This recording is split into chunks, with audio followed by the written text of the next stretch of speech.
O TCC é referente ao tema ali de potência no mapa Hassel e aplicações de circuitos. Bom, o orientador é o Dr. Juliano Antônio de Oliveira.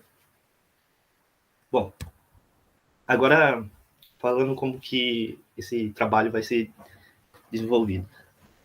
Primeiro, a gente vai apresentar uma introdução geral aí do tema, passando pela contextualização histórica. Depois a gente vai fazer uma revisão teórica. Depois a gente vai falar alguns princípios básicos da teoria do caos, para a gente utilizar na segunda parte, que é o desenvolvimento, propriamente dito. Que nesse desenvolvimento a gente vai falar um pouco do diagramas de órbitas no mapa raça e os pontos fixos. A gente vai falar depois da convergência de órbitas num ponto fixo, a aproximação analítica da convergência das órbitas e a aproximação pelo expoente característico do Lyapunov. E na terceira parte a gente vai falar agora um pouco da aplicação de circuitos, que foi selecionado o circuito RLD, e vamos fazer algumas análises ali em relação ao desenvolvimento da parte 2, uma análise caótica no circuito RLD, e vamos tecer uns comentários finais na parte e as referências utilizadas ao longo de todo o TCC. Bom, falando um pouco da introdução histórica, a gente percebeu que, ao decorrer dos estudos da humanidade, a gente sempre teve uma motivação para compreender os fenômenos físicos dos sistemas dinâmicos, que eles são caracterizados pela teoria do caos. Com finalidade para explicar outros tipos de ocorrência na natureza até pouco então entendidos, que era no caso da meteorologia, das existências de população biológica, a partir da sua evolução, na mecânica dos fluidos, da mecânica celestial, estatística de probabilidade também, dos sistemas ópticos e nessa área que seria da eletrônica também.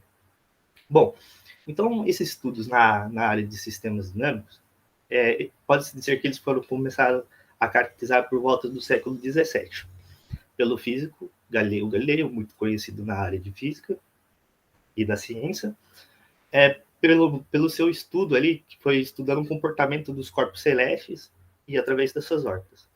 Também a gente pode citar, posteriormente, os estudos realizados por Johannes Kepler, através das suas leis planetárias, que foram estudos baseados em sistemas dinâmicos. Bom, aqui seria a fotografia do Galileu Galilei e do Johannes Kepler. Bom, depois desse período aí, estudado por esses dois cientistas, houveram também outros estudos de sistemas dinâmicos, que foram destacados por Isaac Newton e por Leibniz, com a introdução ao cálculo diferencial e integral. Bom, aqui é na primeira imagem Isaac Newton, e depois aqui é o Leibniz, os retratos deles. Bom, depois disso, evidentemente, outros pensadores e cientistas também contribuíram para, vamos dizer assim, a raiz da teoria do caos em sistemas dinâmicos, como no caso de Laplace, por volta do século XVIII, quando ele se tratava ali do determinismo universal, além de outros estudos correlacionados, como o movimento dos gases, analisados tanto por James Maxwell e Boltzmann. Ali nos estudos dos gases, como eles têm comportamentos aleatórios, também desenvolvia alguns títulos de causa. E na imagem primeira, assim, na figura 5, é o Laplace, o retrato dele, e aqui é o Maxwell. Agora, porém, a teoria do caos pode-se dizer que ela tomou um molde inicial ali pelo cérebro matemático Poincaré, Jules Poincaré, por volta ali do século XIX, quando ele tentava explicar e resolver o problema de interação de três corpos. E esse movimento desses três corpos era em interação mútua. Bom, Poincaré ele tentava explicar o movimento de um terceiro corpo, mas na época vamos dizer, os conceitos que era desenvolvido não era tão avançado como ele estava pensando, que já indicava ser de natureza caótica os estudos dele. Na mesma época, em correlação, a gente se encontrava também o grande físico Lyapunov, que ele estudava ali, né, também uns estudos de sistemas dinâmicos.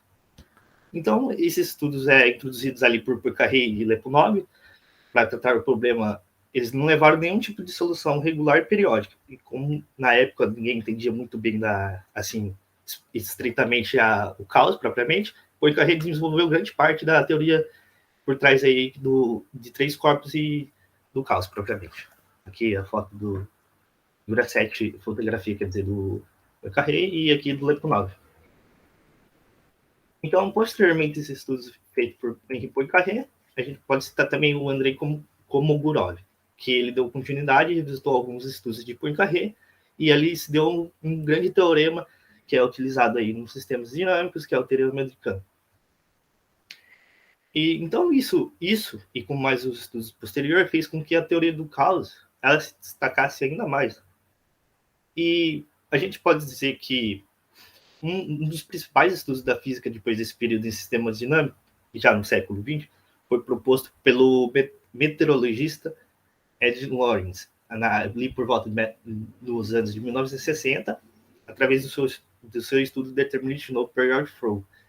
Nesse estudo, resumidamente, ele se observou que, quando alterou as condições iniciais sutilmente, ali se houver uma mudança totalmente distinta a partir das suas evoluções nessas condições, quando ele comparou entre elas. Então, esse comportamento notado por Lawrence podia já indicar que ele era, sem dúvida, de ser de natureza caótica.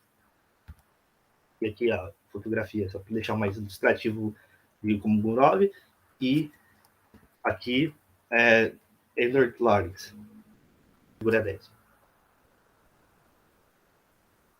Bom, então, passado rapidamente por essa contextualização histórica dos grandes cientistas por trás de sistemas dinâmicos a partir de uma evolução para o caos, a gente pode falar também que essas descobertas aí de sistemas sensíveis a condições iniciais, em estudos em dinâmica não linear e teoria do caos, eles vêm aumentando nas últimas décadas e despertaram o interesse de outros cientistas, grandes cientistas até atualmente. Então, agora falando um pouco mais para a parte da revisão teórica, a gente pode tratar ele rapidamente da dinâmica dos sistemas, citando que existem dois tipos de sistemas, que são os sistemas dinâmicos lineares e não lineares. A gente pode dizer que um sistema linear ele permite determinar o comportamento do sistema futuro. Ou seja, ele é um sistema que ele tem como prever o que vai acontecer. Agora, por outro lado, um sistema não linear, geralmente ele existe as soluções não tão exatas e tão simples de se obter quando tratadas analiticamente, e quando elas são obtidas, os resultados podem também ser de difícil interpretação. Então, os sistemas não lineares são um pouco mais complexos. Além disso, esses sistemas também eles podem ser compreendidos basicamente em outras linhas de raciocínio. Eles podem ser conservativos, que são aqueles que a energia é conservada no sistema dinâmico, ou dissipativo, parte da energia perdida no sistema. Bom, agora também tratando de outro assunto, que é em relação ao domínio contínuo e discreto do sistema dinâmico, a gente tem que, por exemplo, um sistema dinâmico contínuo ele pode ser definido como uma evolução de algo ao longo do tempo. Então, dessa forma, a gente pode dizer que tal sistema é simplesmente, assim, em umas palavras mais simples, um modelo que descreve a evolução temporal do sistema, cujo estado progride ao longo de um espaço de exposição, continuamente, conforme uma regra fixa. Então, esse seria um modelo que descreve a evolução temporal. Então, esse sistema dinâmico ele pode ser modelado, um sistema dinâmico contínuo, claro, por uma EDO, conforme a equação 1. Além disso, esse sistema dinâmico contínuo ele também pode ser modelado por campos de direções, por sistemas autônomos e por métodos de resoluções de EDOs. Bom, além disso, além do sistema dinâmico contínuo, a gente tem o sistema dinâmico discreto. Um sistema dinâmico discreto é aquele cujo seu estado ele não muda durante os instantes de tempo, em um intervalo de tempo entre desses instantes. Ou seja, o estado sempre vai permanecer final. Permanecer constante também. Então, o estado do sistema discreto, por exemplo, uma dimensão, ele é determinado completamente por uma variável do tipo y, e o valor dessa variável do estado nos instantes, por exemplo, de t0 a tn, ele será uma sequência de y0 a yn. Então, esse sistema ele pode ser caracterizado, obviamente, por uma equação de evolução, que ela vai permitir calcular o estado yn mais 1 em um dado instante tn mais 1, a partir do estado yn interior no instante anterior tn. E, nesse caso, ele pode ser dado pela equação 2, que essa equação ele vai descrever um mapa unidimensional discreto, tipo discreto, e no qual a f de yn é uma função conhecida.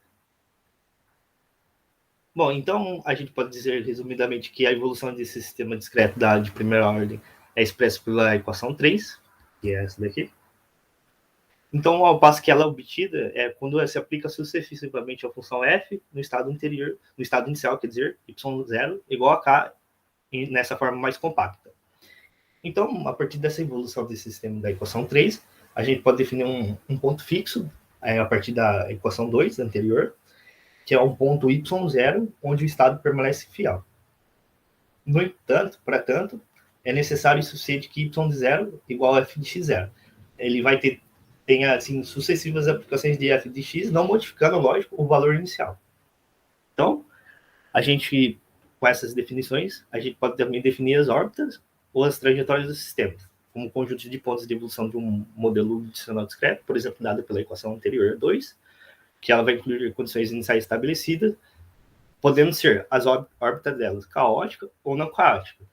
Então, essas características dessas órbitas, agora falando de outros parâmetros, elas são caracterizadas através dos chamados parâmetros de controle, sempre olhando para o mapa unidimensional discreto. Bom, então, agora falando de uma outra forma de qualitativa de se observar esse comportamento, conforme um diagrama de órbitas, que eu vou falar um pouco mais para frente, conforme as interações ao longo do período. Então, esse tipo de diagrama, falando um pouquinho rapidamente, ele apresenta a evolução da trajetória do sistema em função do parâmetro de controle, lógico, obviamente, evidenciando a evolução e a destruição do conjunto de detratores. Um ponto importante também é os detratores do problema.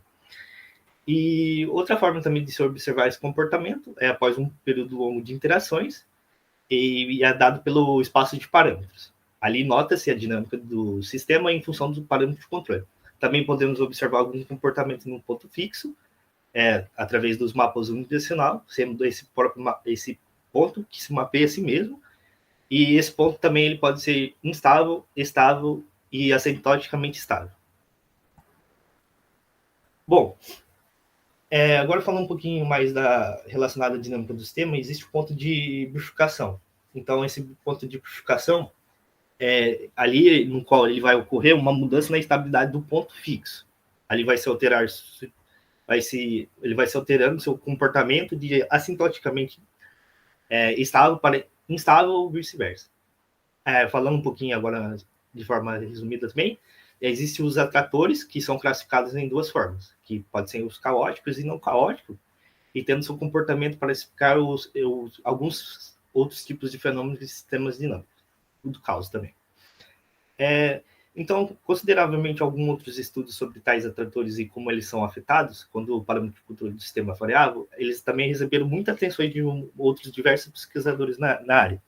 E alguns desses incluem a teoria da bifurcação, cascata de bifurcação, de período, que pode resultar em caos, e entre outros estudos. Bom, aqui seriam alguns princípios mais básicos, alguns deles que eu citei, e alguns deles que eu irei utilizar ao longo da segunda parte no desenvolvimento das leis de potência no mapa raça. Bom, então agora propriamente dito, na segunda parte, vamos tecer a parte de diagramas de órbitas, o mapa raça e os pontos fixos. Bom, falar um pouquinho como esse mapa foi descoberto na história. Esse modelo foi através de 3 pesquisadores, o mapa Russell, através do próprio Russell, Leighton e Meyer, de 1994. E ele estava com o intuito de responder diversas questões das ciências, principalmente da biológica, também da matemática e da física. Eles tentavam buscar e entender a complexidade dessa população biológica, dos sistemas naturais, que até então não tinha muitas respostas da época. Então, eles desenvolveram esse modelo, e esse modelo eu estou argumentando agora, que ele é dado pela equação 4. Então, esse é o modelo do mapa Russell, ele ficou mais conhecido como mapa Russell, a equação do mapa Russell.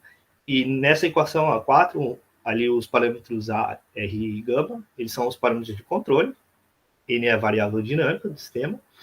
O parâmetro de controle, quando ele é considerado maior que zero, ele é considerado uma taxa de crescimento da população biológica. Maior que zero, ele vai dimensionar o tamanho da população ou o ambiente. E gama maior que zero, ele vai descrever tanta força. quanto também a forma de competição interna da população biológica. Bom, feito o equacionamento do mapa Hassel, a gente agora vai analisar o comportamento dos pontos fixos no mapa Hassel, e a gente vai ilustrar conforme a figura 11, e nessa imagem ele vai mostrar o diagrama de órbita usando os parâmetros de controle que serão fixos, que são fixos em A, igual a 1, vai variar o parâmetro de controle gama de 2 a 8, e fixando a condição inicial N0 igual a 0,1.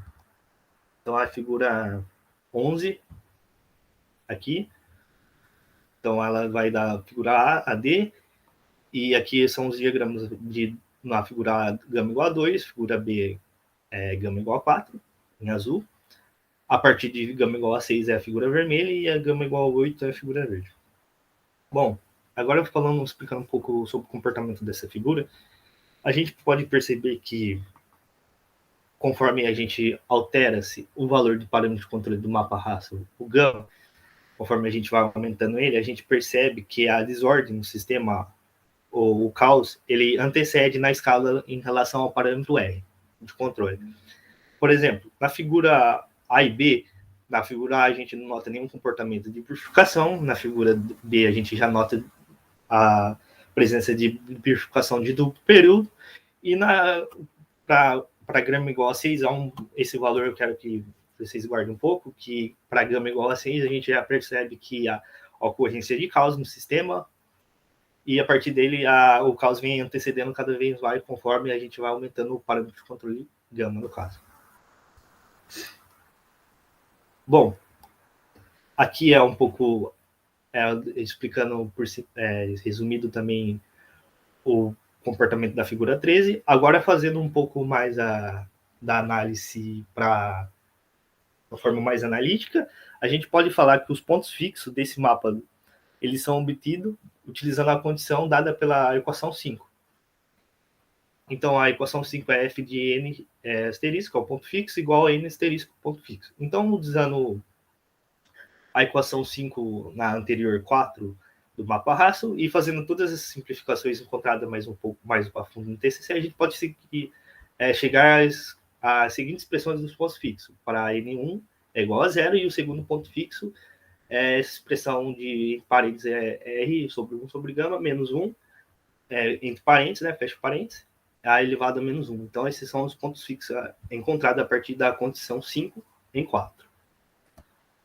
Bom, agora analisando a estabilidade para esses pontos fixos, então, através da equação 6 e através da seguinte equação 7, usando 6 e 7, e aplicando os pontos anteriores que a gente achou ao longo da análise, considerando para o caso quando gama é igual a 6, e realizando todas as simplificações derivadas, a gente pode chegar que a equação 6, a equação acima, ela vai garantir que o N1, ponto fixo, é estável assintoticamente. Então, esse ponto ele vai ser assintoticamente estável entre o intervalo menos 1, menor igual, não, menor igual a R, menor igual a 1, nesse intervalo. E assim como o R maior positivo, o ponto fixo N1 igual a 0, ele será estável dentro do intervalo fechado A e aberto entre 1. E buscando também o mesmo procedimento para N2, esse segundo ponto fixo será estável quando o R pertence a esse intervalo em 1 até 11,3. Então, fazendo uma análise aqui ao gráfico, voltando um pouquinho anteriormente. Então, conforme a figura 6, a gente vai ter essas estabilidades. Agora, se fosse para outras figuras, esse comportamento seria alterado, podendo ser assintoticamente mudando esses valores. Então, aqui a estabilidade desse ponto é sempre olhando para o gama igual a 6. Bom, depois dessa figura, depois dessa análise da estabilidade dos pontos, a gente fez uma análise mais precisa através da purificação transcrítica, que a gente pode se notar através da figura 12, essa daqui. Então, aqui a figura 12A, primeiramente, é igual à figura anterior 11, que ali a gente só colocou as curvas, os diagramas na mesma figura, que no caso é A, e variando novamente o parâmetro de controle de gama de 2 a 8. No caso, o que vai mudar aqui, a gente fez uma análise, pegou a figura A e a gente deu um zoom nela entre 0 a 3 da figura A e botamos a figura B. Nessa figura, o mais importante aqui é deixar claro que conforme a gente foi alterando o parâmetro de controle o gama, a gente percebeu que mesmo 2, 4, 6 e 8, a gente notou que o RC, que é o chamado RC crítico, ele sempre vai começar em 1. Porque, nesse caso, aqui ocorre uma bifurcação do tipo transcrítica. E essa bifurcação, no caso, mesmo se variar o parâmetro de controle gama, podendo ser também de outros valores, por exemplo, 3, 5, que eu não coloquei, ele sempre vai ocorrer em 1. E nesse caso, a bifurcação transcrítica, ela vai sempre trocar a estabilidade do ponto fixo, ela vai sempre alterar, e por isso que sempre vai acontecer no RC, que a gente chamou aqui de RC crítico, no valor de igual a 1. Então, ocorre esse comportamento, conforme a figura 12b.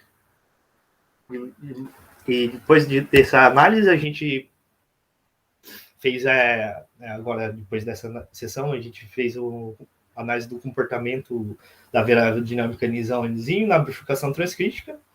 A gente aproximou do ponto fixo N1 igual a 0 para compreendermos melhor o decaimento das órbitas. Então, a gente pode também notar que a convergência dessas órbitas ela depende não só da condição inicial N0, mas também do parâmetro μ, que agora eu vou definir esse parâmetro μ, ele define a distância do ponto fixo, e também depende das interações. Então, para essa primeira análise, a gente considerou o caso que μ, o parâmetro da distância da bifurcação, é igual a 0, com a condição inicial N0 10 elevado a menos 2, sendo que os parâmetros de controle também a gente manteve em A igual a 1, e considerou o gama de 2 a 8, e a gente foi possível plantar a figura 13. Bom, essa figura 13, ela foi obtida, agora eu já explico o comportamento dela, ela foi obtida através da equação 8. Nessa equação 8, a gente pode ver que o A é o coeficiente da lei de potência, N é o número de interações do mapa Russell, e o beta, quer dizer, é considerado o expoente crítico. Então, voltando para a figura, a gente fez a análise a partir dessa lei de potência. Então, nesse caso, a gente variou novamente, para deixar um pouco mais uniforme, a gente variou o gama de novo de 2 a 8. E nesse caso, nessa figura, esse decaimento, a gente pode observar que, conforme a gente for alterando o parâmetro de controle gama, a gente nota que o beta, o expoente crítico desse decaimento de órbitas, a gente percebe que ele vai se aproximar de mais ou menos ali, caso de menos 0,99 e com poucas variações, aproximadamente menos 1. Então, ela vai convergir para esse valor, no caso que eu escrevi aqui. Então, ela vai ocorrer essa convergência para esse ponto, sendo que esse beta vai ser aproximadamente menos 0,999, aproximadamente menos 1. E também o expoente, o coeficiente de potência tem que ficar um pouquinho menor. Então, conforme a gente, mesmo alterando o parâmetro gama, no caso, a gente sempre vai ter essa variação aí do pequena no beta, no expoente crítico, de menos 0,98, dependendo do erro e da análise feita, do ajuste da lei de potência. E nesse caso, notou-se que ele sempre vai convergir esse valor de menos 0,999, aproximadamente 1. Considerando μ igual a 0. Agora, quando μ é diferente de 0, estreitamente para μ igual a 1 menor que RC, muito menor que 1, quando o RC crítico é menor ou igual a R. Então, isso está caracterizando a vizinhança ao redor da bifurcação. Então, a gente pode dizer que a evolução do ponto fixo é dada por uma outra lei da potência, que no caso é dada pela 9. O que diferencia essa daqui é em relação ao tempo de relaxação, que é dada pela equação 10.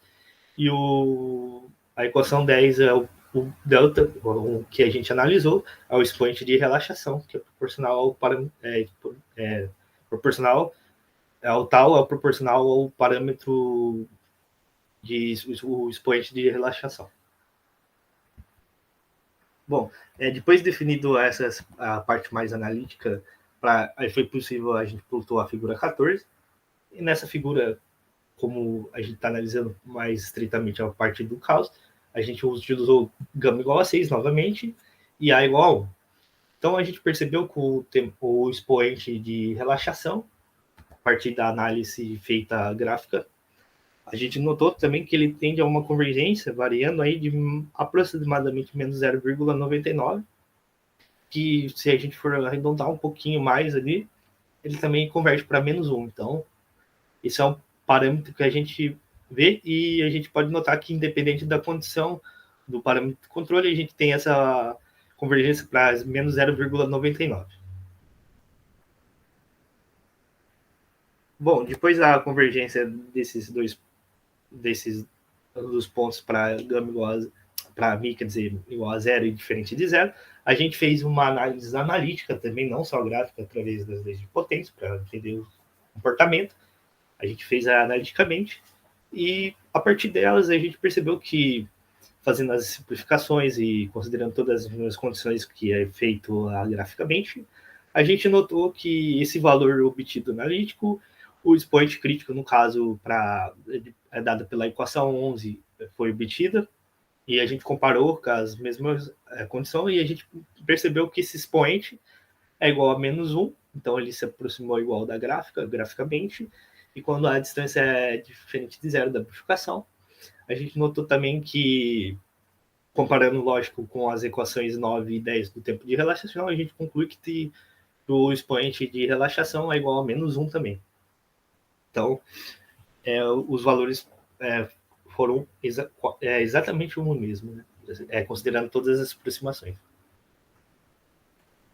Bom, depois da análise das convergências das órbitas, analisando as leis de potência, a gente fez a análise também no mapa Russell, utilizando a aproximação dos expoentes caracteres de Lyapunov. Então, definindo rapidamente aqui como que é definido o expoente de Lyapunov, então a gente pode dizer que a divergência exponencial média das trajetórias vizinhas é uma propriedade que leva a um tipo de comportamento chamado caótico. Então, essa divergência é dada pela equação 13, na qual o t é o tempo, t0 é a distância inicial entre as trajetórias, t é a distância prevista e lambda é o expoente característico de Lyapunov.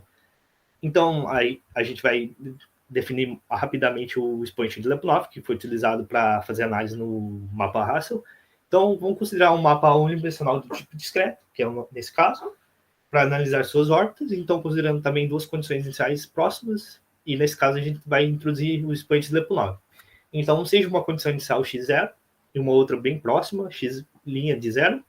Então, a distância entre elas é dada pela equação 14, consideravelmente pequena. Então, fazendo todas as análises e as realizações das interações no mapa unidimensional discreto até a enésima vez, a distância entre os pontos correspondente a cada órbita é dada pela 15.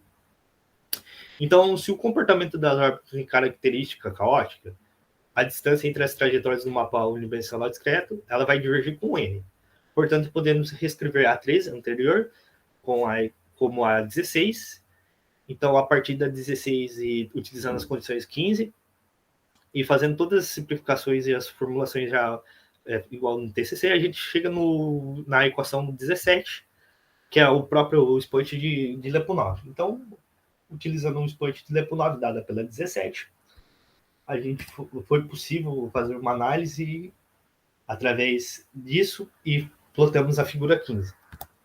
Então, a gente pode dizer que a figura 15, a gente utilizou o mapa Russell em cima, o diagrama de órbitas, no caso, e percebemos que a partir disso, a partir do expoente Lyapunov, que nessa figura a gente tem o diagrama de órbitas do mapa Russell, entre o intervalo de 0 a 60, e na A e na B é o expoente de característica de Lyapunov para a condição do mapa Russell A igual a 1 e gama igual a 6. A gente utilizou gama igual a 6, que a partir dele, como eu disse anteriormente, já é possível analisar a presença de caos no mapa Russell. Então, Nessa figura B, aqui é o mais importante para a gente percebeu que, conforme o pontilhado da reta verde, conforme o gama, o lambda, quer dizer, igual a zero, a gente percebe que ocorre uma bifurcação. Então, sempre quando o gama ele bate o valor igual a zero, aqui eu acho que fica um pouco mais fácil eu passar o mouse, igual a zero, vai ocorrer uma bifurcação ali do período e assim por diante, para gama igual a zero. Agora, perceba que quando o gama é positivo, a gente tem a análise caótica, então a presença do caos é possível observar para gama igual, não, para lambda igual maior que zero. E no último caso, quando o gama é positivo, a gente tem um comportamento já periódico, cíclico, e não caótico. Então, essas seriam as análises mais importantes, visando o expoente característico de Lyapunov. Bom, essa foi a última análise da parte do desenvolvimento tudo em relação ao mapa raça. Agora, né, a terceira parte, vou falar um pouquinho mais em relação a aplicações de circuito correlacionado com o mapa raça. Bom, dentro dos circuitos com análise caótica, o que eu escolhi foi o circuito RLD para fazer esse estudo. E esse circuito RLD ele é constituído de um resistor, um indutor, que é o L, e o D é o diodo, conforme a figura 16. Bom, então aqui está o circuito RLD com forma bem simples. Bom, eu escolhi esse circuito também, que esse circuito ele tem sido estudado desde a década de 1980 por diversos cientistas, como o Lindsay. E nesse caso, a gente pode se tratar que esse circuito tem uma dinâmica muito rica quando a gente se trata em relação ao sistema dinâmico com o comportamento de caos presente nele. Bom, então esse circuito ele tem somente elementos passivos, né, que são os elementos que recebem energia do circuito, no qual a potência dele dissipada é negativa. Também citando assim, não existe somente esse tipo de circuito na literatura. Também existem outros tipos de estudos em relação à variação desse circuito, como o circuito RLDC, como LDC somente, ou RD. Então, tem diversos outros tipos também. Então, nesse âmbito, a gente pode dizer que algumas varreduras nos parâmetros de controle em relação ao circuito RLD, os parâmetros de controle eu já vou definir um pouquinho mais para frente em relação ao circuito RLD, eles podem fazer com que esse sistema oscile entre as regiões periódicas e caóticas. Ali, consideravelmente, o diodo ele vai ser um elemento muito importante nessa análise, e ele vai ser um elemento não linear para, no caso, um surgimento do caos presente no circuito RLD. Então, falando novamente, um cientista, como no caso o Lindsay, foi um dos grandes estudiosos dessa área. Ele relatou ali nos estudos dele que existe a existência de dobramento de período e causa desse sistema. E no seu artigo, no final do seu artigo, ele concluiu que mesmo esse circuito sendo simples na parte de montar ele, de fazer o circuito, ele disse que ali existe grandes comportamentos de caos que é de grande aproveito, no caso. Bom, agora fazendo após a apresentação do circuito RLD, porque ele foi escolhido, eu vou falar um pouco agora da análise presente, as análises caóticas presentes, né, no circuito RLD e algumas relações com o mapa raça. Bom, então, primeiramente, utilizando abrindo o diodo ali da figura, no caso da figura 16, a gente vai considerar o modelo que vai descrever, no caso, um efeito capacitivo e em relação a em paralelo com uma corrente uma fonte de corrente, no caso, conforme a figura 17. Então a gente pegou a figura 16 e abriu ela para fazer uma análise do que há dentro desse diodo, para ser possível ver também o comportamento caótico dele. Bom, então nessa linha de raciocínio, a partir dessa análise, foi possível também, através da figura 16, a gente escrever de forma bem simples as equações que regem o circuito da equação 16. E nela a gente nota que a partir da figura 16 e chegando na equação 18, onde que o VDzinho é tensão em cima do diodo e é amplitude de fonte de corrente, T é o tempo, é o período da onda senoidal e o ômega é a frequência de oscilação do circuito. Então, a gente pode notar aqui, através dessa equação, a partir da figura 16, o mais importante dessa equação, que é o termo do seno, ele vai enfatizar que ali no circuito RLD vai existir a não linearidade e podendo eventualmente ocorrer a existência de evoluções caóticas no mapa RLD. Então, a partir desses simples termos do seno, a gente pode enfatizar que vai ter uma ocorrência de um caos já no circuito RLD, não olhando para o diodo, mas sim já olhando para um elemento diferente do diodo. Bom, então, a partir agora, olhando para a figura 17, a gente consegue escrever a equação 19, onde IS é a corrente de saturação, VD é a tensão de polarização direta aplicada no diodo, que é o mesmo VD do anterior, e N é o fator de idealidade. Bom, o V tesão no caso, é a tensão térmica, geralmente ela é dada expressa através da carga elementar, que é o Qzinho, que é igual à carga do elétron, que é 1,6 elevado a 10 menos 16 Coulomb, QB é a constante de Boltzmann, a constante dos gases, que é 1,38 vezes 10 menos 23, e T é a temperatura, notadamente e geralmente em Kelvin. Agora, depois da corrente definida através da 17, que é essa figura aqui, a gente também consegue definir a capacitância. Então, da mesma forma, para uma análise mais capacitiva, o capacitor vai possuir uma capacitância não linear, dada pela equação 20. Bom, nessa capacitância, a gente pode perceber que esse efeito capacitivo no diodo ele vai ter duas contribuições. No caso, a contribuição de um lado da capacitância de difusão e também vai ter a contribuição da capacitância de disjunção, dada ali pela equação, no caso, uma equação que eu joguei ali no texto.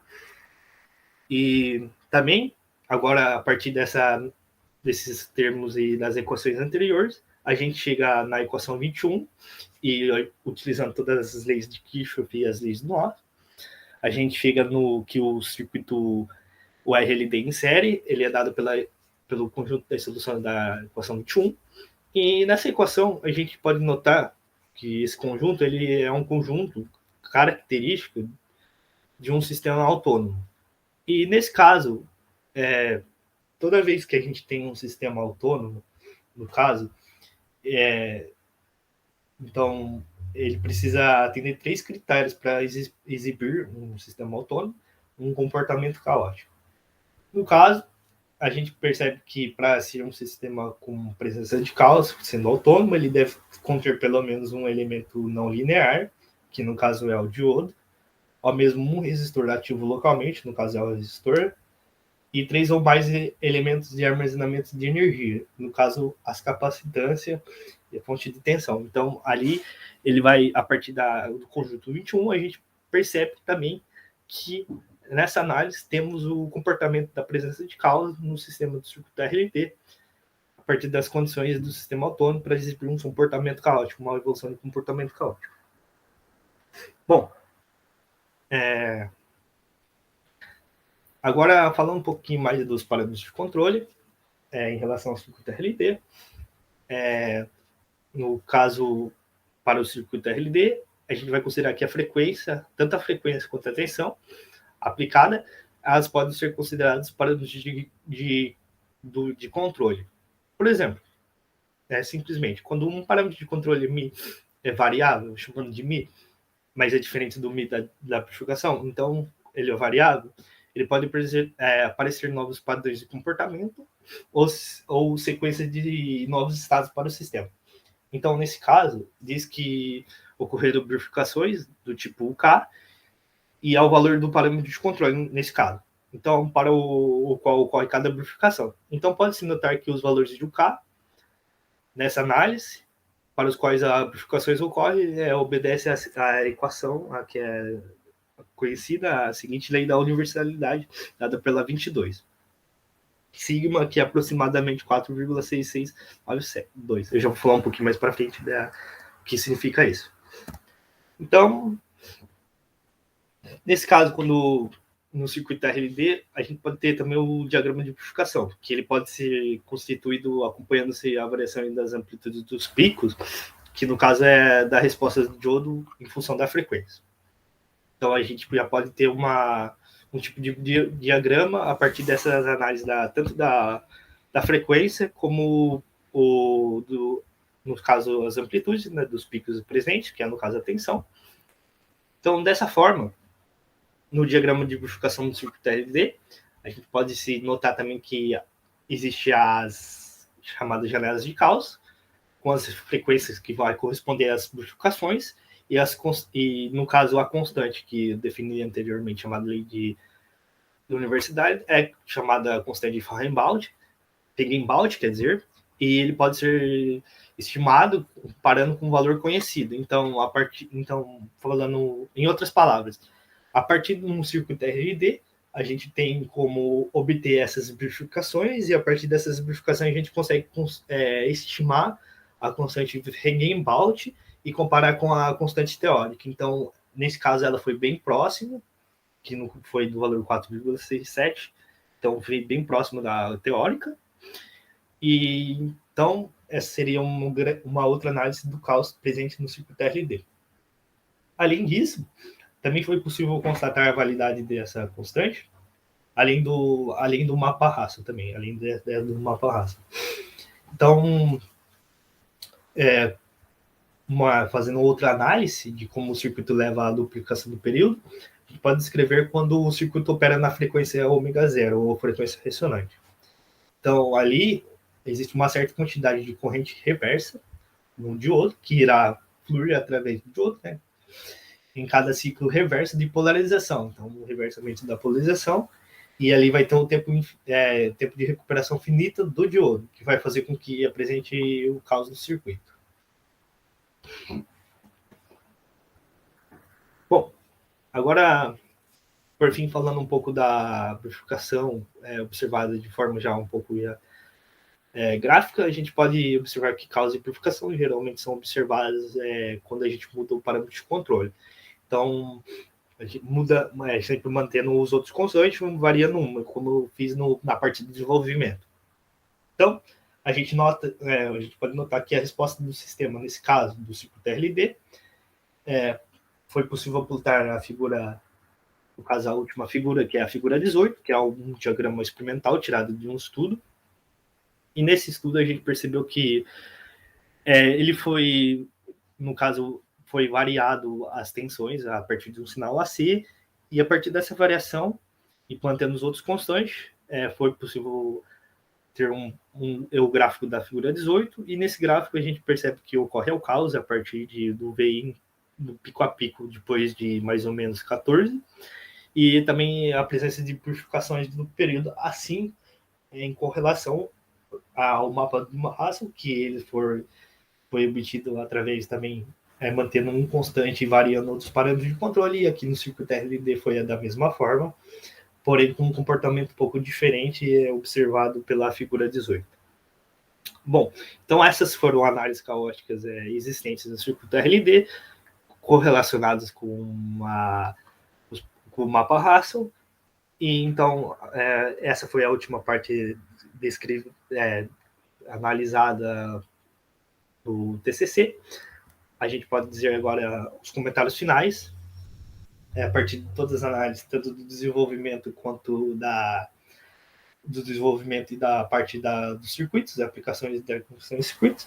Agora, a gente pode dizer que, conforme a gente viu ao longo desse trabalho, a gente tentou apresentar os conceitos básicos da teoria do caos e suas origens, presentes nos sistemas dinâmicos, para fazermos estudos no mapa Hassel e, obviamente, no circuito RLD. Então, com o mapa Hassel em mãos, a gente conseguiu notar que os parâmetros de controle, quando a gente modifica os parâmetros de controle, a gente percebe que a forma de modificação do período influencia no caos, assim como ele ocorre antes ou depois no mapa Hassel. Então, posteriormente, a gente fez umas análises dos pontos fixos, presente no diagrama de órbita, e neles a gente inseriu uma amplificação na imagem, e percebemos que ali ocorre uma amplificação no mesmo valor, que é chamado, no caso, o RC crítico, e nesse valor ocorre uma amplificação do tipo transcrítica, e nela vai apresentar a independência do valor do parâmetro de controle gama.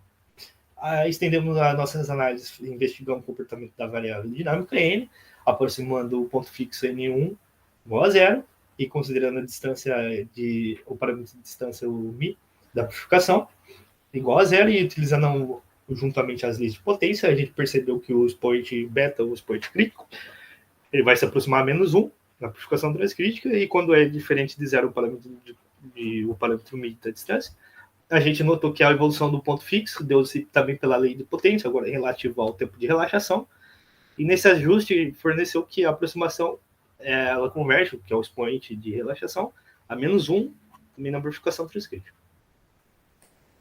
Bom, além dessa discussão das convergências de órbita num ponto fixo, de forma gráfica, também definimos a aproximação analítica para o caso da lei de potência. Tanto para o expoente crítico, o beta, quanto para o expoente de relaxação gama. E nessa análise analítica, conseguimos chegar ao valor de menos 1, tanto para beta quanto para o expoente delta. Então, nesse caso, foram praticamente o mesmo valor obtido graficamente através das leis de potência. Em continuidade, a gente analisou os expoentes de Lyapunov, e os três casos mais importantes é quando ele é igual a zero, que ocorre a amplificação do período analisando o mapa Russell. Quando ele é maior que zero, ocorre a amplificação, ocorre o caos, né? Amplificação até a ocorrência do caos. E quando ele é menor que zero, ele se comporta de maneira estável e periódica, o expoente de Lyapunov em relação ao mapa Russell. Bom, agora, posteriormente, quando fez as aplicações já mais para a área de telecomunicação, a gente tentou fazer essa investigação do caos presente no mapa Russell e no circuito do tipo RLD. Então, escolheu esse circuito porque ele tem uma dinâmica, embora ele seja muito simples de implementar, ele tem uma dinâmica rica em relação ao caos.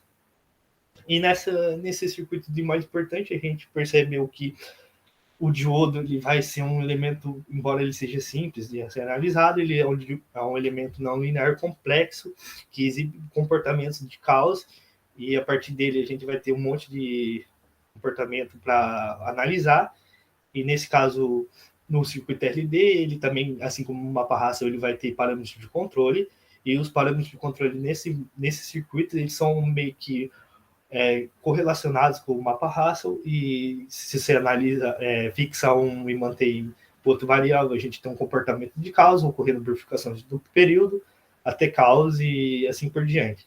Então, para dizer assim, trabalhos futuros, como possivelmente alguma parte mais de mestrado, a gente pode analisar essa parte mais a fundo, podendo aplicar experimentalmente, montando circuito e analisando também de forma utilizando software mais específico e analisar esses comportamentos já presentes na figura da amplificação no caso da figura do circuito RLD, e ali fazer as análises do que cada amplificação que apresenta e como ela pode ser obtida, e algumas variações conforme a gente pode alterar também os outros parâmetros, não só a frequência, como a tensão também, e assim poderia ser alguns trabalhos futuros para já, no caso do mestrado. Então, esses são os comentários finais, e aqui são as referências utilizadas conforme todo o trabalho. E queria agradecer a todos que estão presentes aqui e a atenção de todos.